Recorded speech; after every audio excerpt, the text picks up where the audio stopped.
ہم جن حالات سے دوچار ہے اس میں ہمیں اپنے بچوں کو، اپنے نوجوانوں کو فکری اور ذہنی سانچے میں ڈھالنے کی ضرورت ہے۔ ایک ایسا سانچہ تیار کرنے کی ضرورت ہے جس میں اسلامی نظریات، اسلامی تعلیم کے مطابق ہم اپنے نوجوانوں کو، اپنے بچوں کو ڈھال سکیں، اور اس میں ڈھلنے کے بعد ہمارا نوجوان اسلام کا داعی، سپاہی، ذمہ دار، قوم کی فکر کرنے والا، غریبوں کی فکر کرنے والا، اپنی قوم کو، مسلمانوں کا مستقبل روشن کرنے کی سوچ رکھنے والا، اسلام کا تابندہ چمکدار ستارہ ہو۔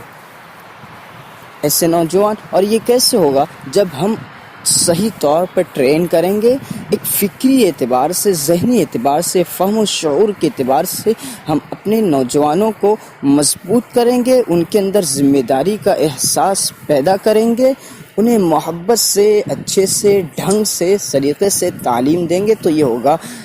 سختی نہیں کرنے کی ضرورت ہے، اور بالخصوص اس زمانے میں دیکھیں ہمارے اندر ہے ٹیلنٹ، ہمارے نوجوانوں میں گر، فن، صلاحیت، قابلیت، لیاقت موجود ہے، مگر دیکھنے کی ضرورت ہے اور اسے صحیح جگہ پر لگانے کی ضرورت۔ یہ دیکھیں بچہ، اس کی تعلیم ایک اچھا انداز ہے، بولنے کا بچے کا انداز دیکھیں، اس کی باتوں سے پتہ چلتا ہے، اس کے بات کرنے کے اسٹائل، لینگویج اسٹائل سے پتہ چلتا ہے اس کے اندر ہنر ہے، وہ کچھ کر سکتا ہے، جب بشرطے کہ اسے سلیقے سے تراشا جائے۔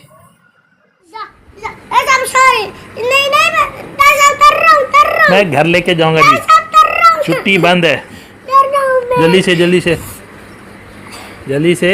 یہ کیا ہے؟ جلدی سے، ہاں جلدی سے بتاؤ نا کیا ہے یہ؟ جلدی سے، ابھی ٹائم نہیں لگنا چاہیے یار، میں گھر لے کے جا رہا ہوں، میں گھر لے کے جاؤں گا، چھٹی نہیں دوں گا میں، جلدی سے۔